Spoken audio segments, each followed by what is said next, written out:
Mga kaibigan, isang magandang umaga sa inyong lahat. Narito na ang isang programang inyong mapapakinggan.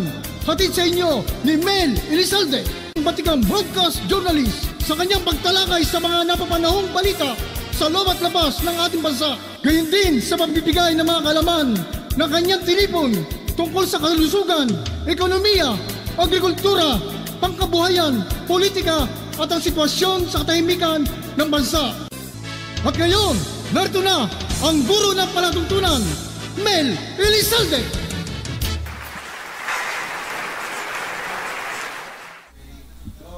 Magandang hapon po sa inyong lahat, mga minamahal naming taga-subaybay. Kumusta po kayo?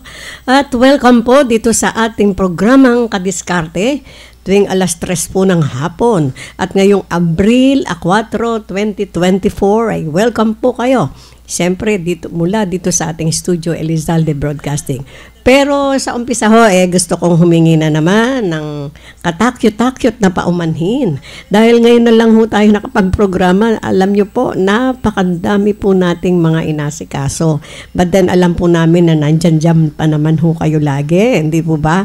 At ngayong araw, ang inyong kadiskarte, Elizalde po, ay naku, ang pag-uusapan ho natin medyo mahaba-haba kasi nga ho, hindi tayo nagkaniig ng ilang mga ilang araw na dapat ho nagkakaniig tayo sa ere, di ba? Sa ating programang Kadiskarte. Ngayon ho ang ating pag-uusapan tungkol sa pagbabago. May tanong lang ho ako sa inyo. Nalilito ka ba sa mga pagbabago sa buhay mo o sa kabuuan, sa buhay natin, sa mundo? Abay, totoo yan, nakakalito di ba? Kaya nga sabi nga po kailangan ang pagbabago po ay i-embrace natin, no? Embrace change at sabi nga po, be adaptable, open to change, or else baka ho tayo magpakamatay o malito tayo o tayo ay hindi makasunod sa ating pong mga adhikain o sa ating pong ginagalawang daigdig, hindi po ba? Kasi pag hindi ho tayo nakapag-cope sa change ay talagang mahirap po para sa atin dahil ang mga tao sa mundo ay kinakailangan i-embrace niya ang mga pagbabago. Alam nyo, mahalaga ho yan Sabi nga po ni Heraclitus, no man can step on the same river, no? Twice. Kung kaya't sinasabi nga po, kinakailangan makakop tayo sa pagbabago, and it's the reality of change. The only permanent in this earth is change, no, nothing is permanent dito sa mundo. Ang permanente lamang po ay yung pagbabago, minuminuto, oras-oras, mayat-maya, anak ng baka. Puro pagbabago na lang ho sa buhay natin. Pagmasdan nyo at inyo pong anuhin natin pag-isipan. Di po ba yung araw-araw nating buhay sa mundo, araw-araw na lang? Hindi naman pare-pareho yung buhay natin, di ba? Sa loob ng 24 oras, nandiyan ho lagi ang pagbabago sa anumang pong mga gawain natin. At syempre, anong reaksyon natin dyan? Resist change? Aba, pag tayo po ay hindi umagapay sa mga pagbabago, patay tayo dyan, di po ba? Maaari tayong mainis, mabwisit, o yung mga pag-iisip natin ay hindi tayo unlad, no? Kaya nga may kinakailangan embrace change. Ayan. So, kaya nga po, for many reasons, kailangan ho natin na mag-embrace tayo o yakapin natin ang mga pagbabago.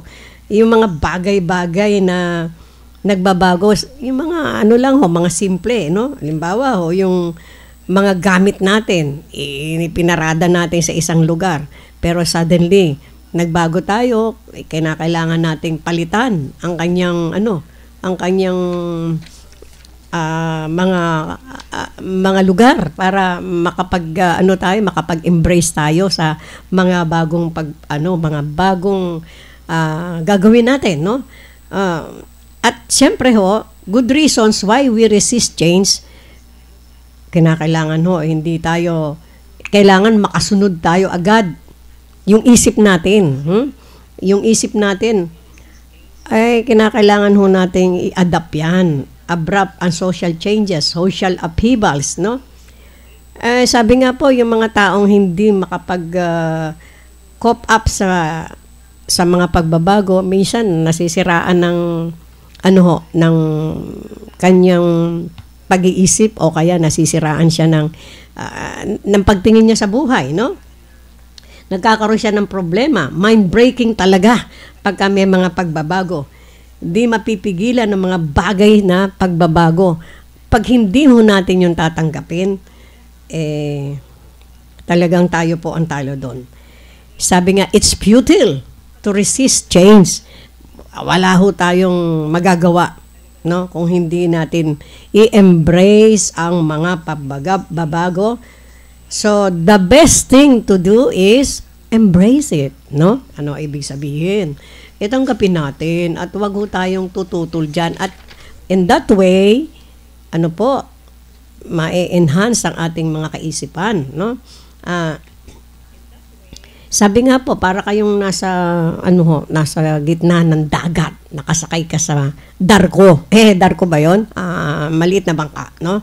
So, parang if you are in the flow sa dagat, it's advantageous, 'di ba? Ibig sabihin, okay ka sa alright dahil nakakaalinsabay ka sa galaw ng alon, no? Halimbawa lang po 'yon. Pero pag hindi mo in-embrace ang mga pagbabago na 'yan, hindi ka makaka-adapt baka hindi ka makapag-swim sa dagat, no?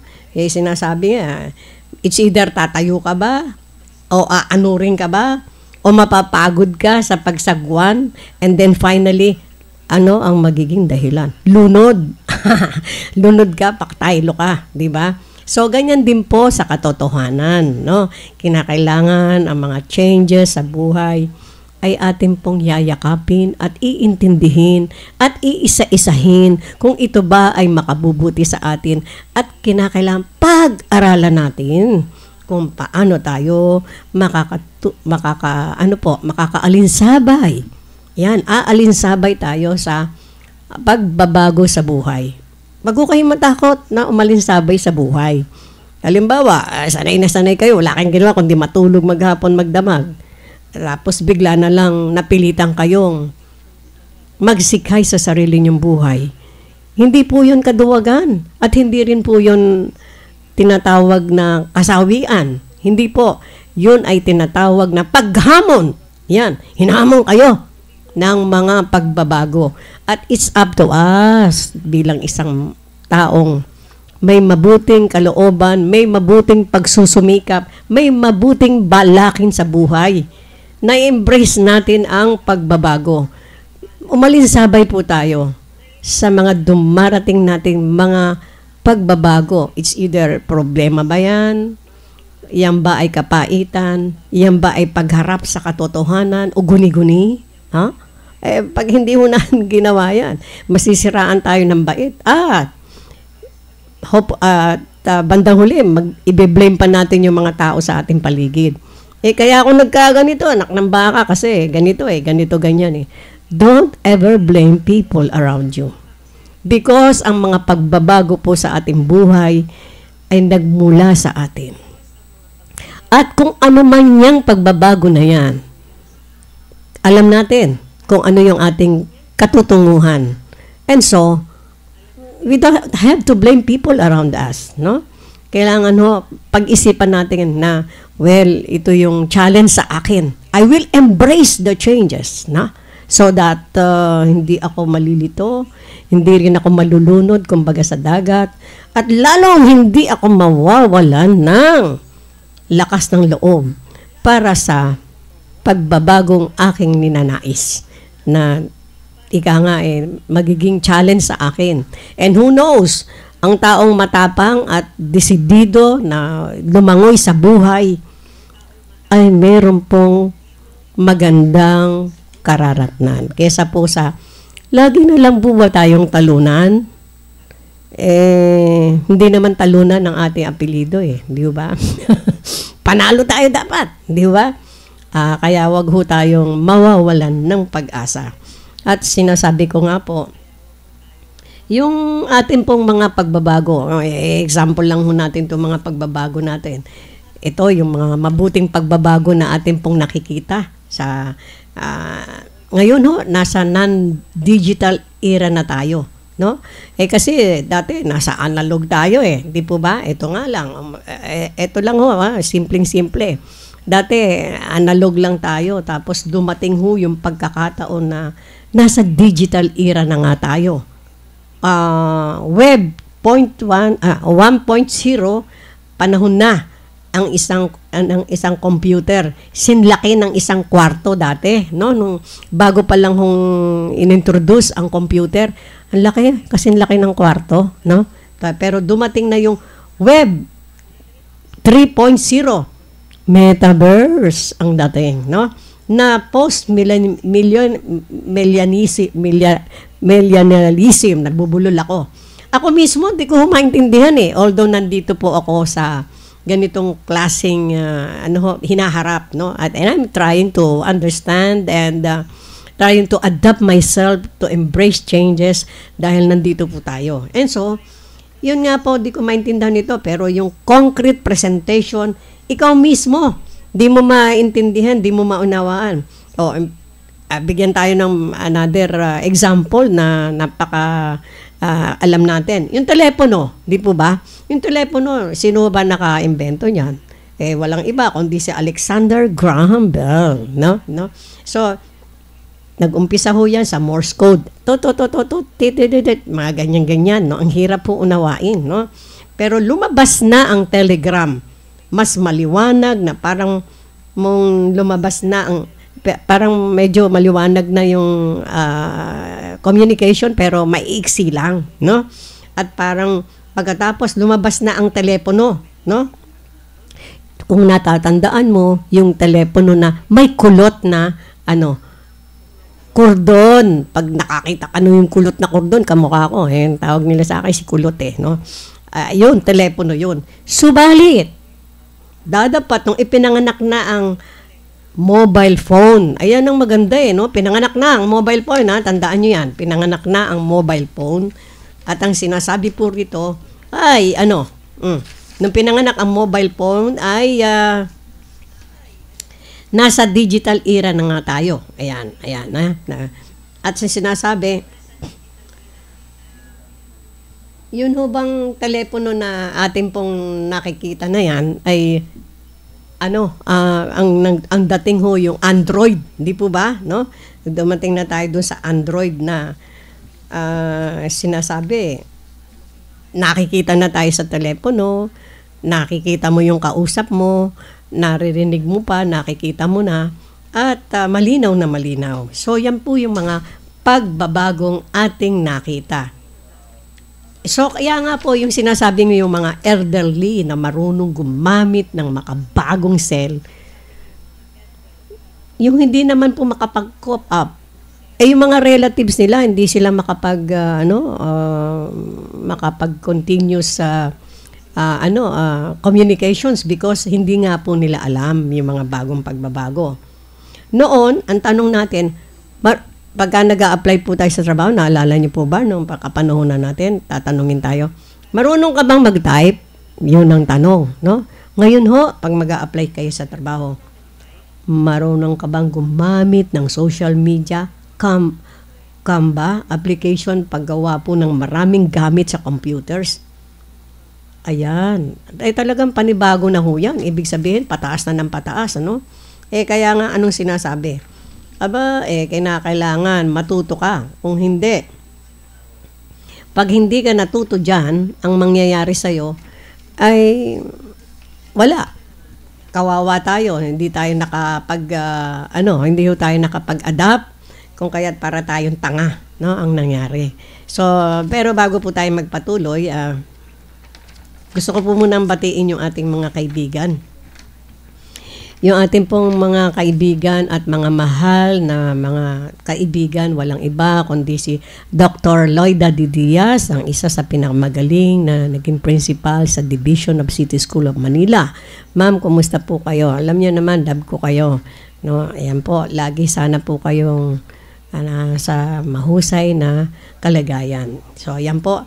Of course, I want to say hello to Miss Caressa Bartolo. Anak, hindi ko nalilimutan yung pangako ko sa iyo. Dumating na ba yung ating yung ating inaasahan na sinasabi mo? Just let me know, ha? And of course, Ma'am Elsa Dioneda. I would like to say hello to Ma'am Elsa. And of course, I want to say hello to Attorney Rudy Melissa. Malis na? And of course, to our very good friend, Mr. Rudy Santo Domingo, ang ating licensed broker, no? Ayan mo, magagamit din natin yung ano, very soon mabibigla ka na lang. Hello, Rudy, ha? Mr. Rudy Santo Domingo, isang licensed broker at isang CPA. Yan, si Mr. Rudy Santo Domingo. And ito po yung napaka-importante nating babatiin, si Sir Eugenio Rey Daza, descendant po ni El Comandante Eugenio Daza, commander of the revolutionary during the Philippine-American War. Kilala yan po, alam niyo po ba, yung sa Balagiga Massacre. Siya po yung nag-lead doon. At alam niyo, naipalagay ko lang po sa history natin, nung panahon ho ng dating ating presidente si Rodrigo Duterte, President Rodrigo Duterte, siya po ang nakapagpabalik ng Balangiga Bell. No, doon po, yan, alam nyo, yun ang sumasagisag. Sumasagisag po ng massacre during that time na nagawa ng mga American soldiers para sa ating pong mga kababayan dyan sa Samar. Di umano, ay minasakir nila yung mga bata. 12 years old pataas. Napakasakit, Kuya Eddie. Di po ba? Mga lalaki, minasakir nila dahil natalo nga po sila sa isang barilan. Kaya in return, nag-retaliate sila. Minasakir nila ang mga batang 12 years old pataas, no? Kaya bilang patunay na sila po ay nagtagumpay, kinuha nila ang Balangiga Bell doon sa lugar ng Samar na yan at inuwi nila sa Amerika. But during that time nga po ng ating former President Rodrigo Duterte, Roa Duterte, ay pinabalik niya ang Balangiga Bell na yan. At nandito na nga muli sa atin sa Pilipinas. Patunay na nangyari nga ang mga insidente na yon. So yan po, kaya nga binabalikan po natin sa history ito dahil kinakailangan malaman ito ng buong sambayan ng Pilipino sapagkat napakasakit, Kuya Eddie, ang nangyari during that time. At so, yan nga po. And I want to say good afternoon to Miss Mala Jane. Isa ring Mala Jane Luga, descendant ni General Noriel Luga ng Panay Island. Alam nyo, marami po tayong mga kaibigan na mga kamag-anak ng mga hero natin na kung saan yung iba po ay hindi nalagay yata sa history, no? Pero nalagay man sila, hindi sila masyadong natanghal. Kaya nga we are trying to help these people na ma-recognize naman at talagang recognizable naman talaga dahil kung hindi po sa kanila ay hindi magtatagumpay ang ating bayan, no? At of course, yun nga po, alam nyo ang anak ni Eugenio Daza, one of the founding fathers of Boy Scout of the Philippines, no? Si Eugenio Roy Daza, Director Emeritus, si Mr. Eugenio Roy Daza of El Comandante, no? Director Emeritus ng ating El Comandante Eugenio Daza Heritage Center. Umbrella organization po ng ating I.S. Elizalde Foundation. Kasama po natin sila at we are so proud of them. Kaya nga po, ayan, ay ating pong sinasabi sa inyo at ipinapaalam yan. At isa pa ho, meron pa tayong gustong batiin ho dito yung Seafarers Heritage Center. Now, ayan po, isa rin po sa ating mga programa sa I.S. Elizalde Foundation na kung saan ang ating Director Emeritus, walang iba kundi si Mr. Reynaldo Florandina. Yan, isang magaling na seafarer. Alam niyo po yung, kaya ho natin ginagawa ito, alam niyo yung seafaring, isa sa mga matandang skills ng ating mga ninuno. Lahi ho tayo ng mga mandaragat di ba? Naalala niyo po ba si Dato Putibay? Yung nakalaban ni Magellan, no? Sino nga yun? Ayun, yung 1612, no? 1621, I think, yan. Nawawala ako sa wiso when it comes to history, no? Nakalaban ni Magellan sino nga yun? Lapu-Lapu. Yes. Yan. Mandaragat yan. Talagang magaling na seafarer. Ano ang contribution nito sa ating bansa? Sa ating kultura? Dollar earners po yung mga yan. Pero hindi naman po sila OFW. Pero itong sector na to, na isa sa mga nagpapatatag po sa ating ekonomiya. Hinahangaan din tayo dahil sa galing ng ating mga seafarers sa buong daigdig, no? Kaya nga po tinatag ho natin itong Seafarers Heritage dahil gusto ho natin silang mabigyan ng ng komendasyon at mabigyan ho natin sila ng pagpapahalaga dahil malaki po ang contribution nila sa ating pong ekonomiya. Kaya nga sinasabi po natin na yung mga pagbabagong dumating kahit dito sa ating mga seafarers ay nakapag-embrace po yung ating mga magagaling na mandaragat. Kung kaya po tayo ay noted all over the world as seafarers. Nirecognize ng mga ng iba't ibang bansa yung ating pong mga seafarers, yung mga mandaragat natin. Bukod sa sipag, talino at husay sa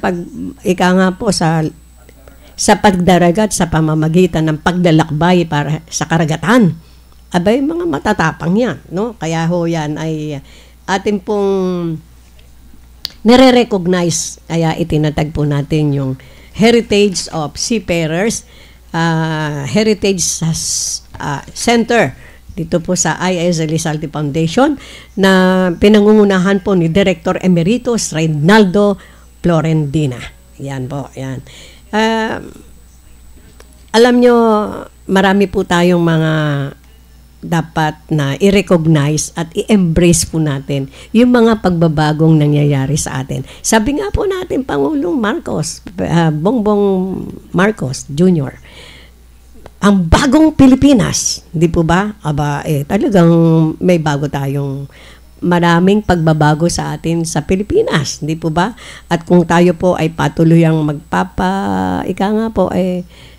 tutulong sa ating pamahalaan, mas marami tayong mararating. So, embrace changes, no? At lalo na, yan nga po ang programa ng ating gobyerno, no? Yan po. So, yan ho yung ating mga pinag-uusapan. Ano ang sinasabi po ng ating mga kaibigan at mga sa media people, sa mga nababasa natin sa dyaryo, maya't maya, merong mga pagbabago sa anumang mga bahagi ng ating mga buhay sa pang-araw-araw.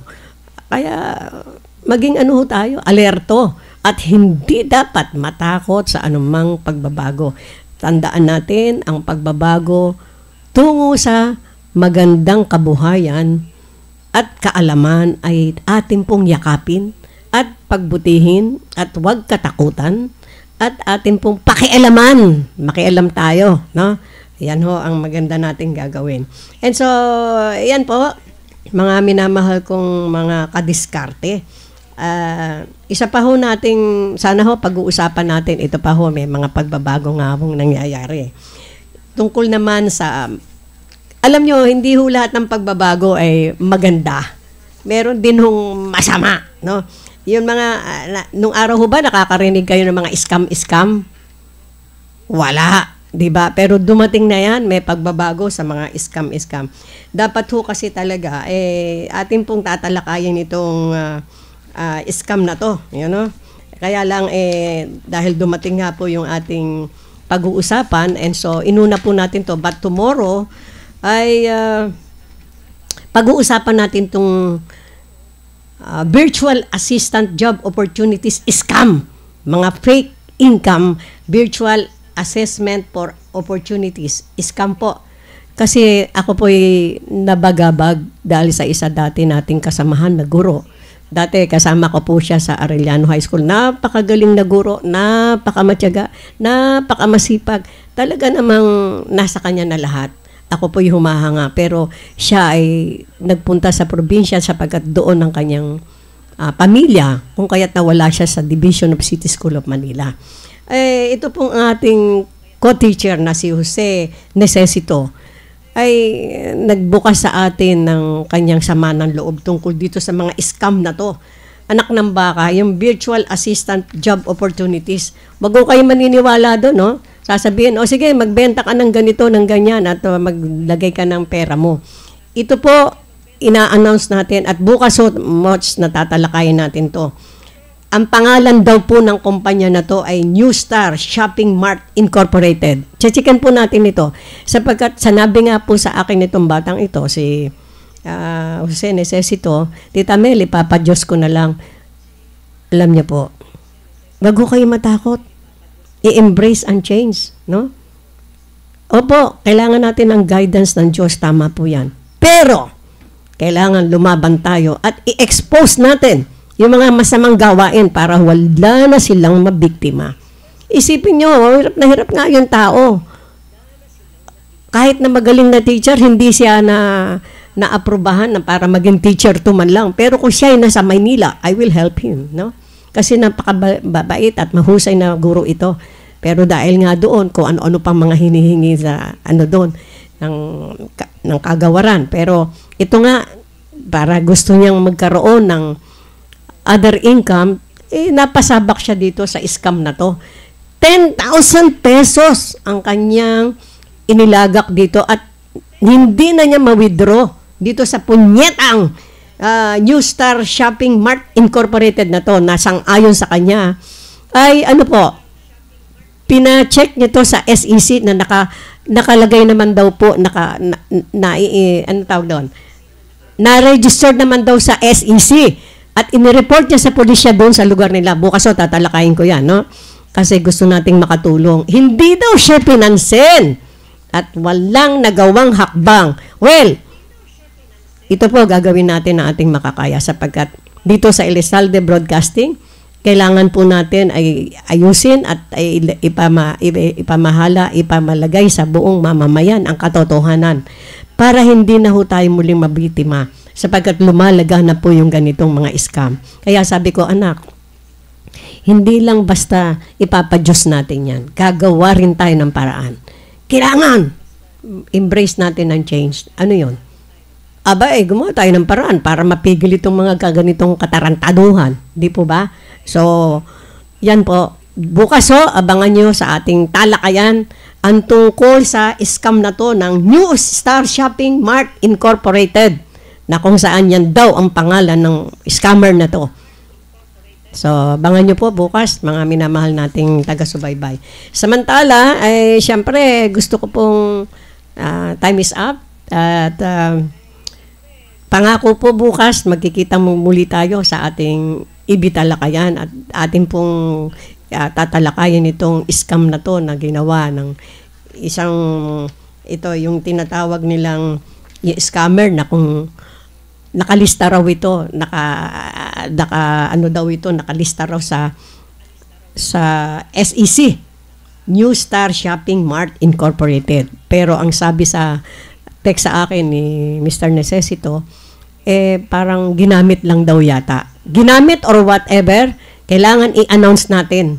No? Tutulong po tayo para sa kakabutihan at wag ho tayong matakot. Embrace natin ang mga changes na dapat natin gawin. At embrace din natin yung mga pagbabago sa ating mga kaisipan na, ipapadyos ko na lang. Sabi ho ng Diyos, nasa taong gawa, nasa Diyos ang awa. Gagawa ho tayo ng paraan. Hindi ho tayo tatahimik lamang. Hindi tayo pwedeng ganyan. No? Magtulong-tulong po tayo para mabawasan na tong mga punyetang scammer na to na binibiktima pa ang mabubuting tao. Yan po. So hanggang sa muli, mga minamahal kong taga-subaybay. Please follow us and of course share us sa ating pong YouTube channel and sa ating Facebook channel. Of course, subscribe us sa Elizalde Broadcasting. At huwag niyo pong kalilimutan, kahit po madalas absent ang inyong kadiskarte, meron po tayo kasing reason, dami-dami natin. My hands are so full sa mga pagbabago Embrace tayo kasi na-embrace sa mga pagbabago. Kaya hindi ho natin maintindihan kung paano umpisahan at ano yung mga una natin gagawin. Pero bukas pangako, tatalakayin po natin ang kaso na to ng mga scammer. Itong New Star Shopping Mart Incorporated na bumiktima sa isang guro na hindi lang niya alam kung paano. Kung babasahin ko po yung text sa akin na aking co-teacher. Kung ako lang po mayaman, babalik ko na ako na tutulong ibalik yung pera sa kanya. Hirap na hirap po yung tao Gusto lang magkaroon ng extra money, pagkatapos winalang niya pa sa halagang 10,000. Kaya bukas po tatalakayin natin siya. Hanggang sa muli, mga minamahal kong kadiskarte, I always say, I love you all. Bye-bye.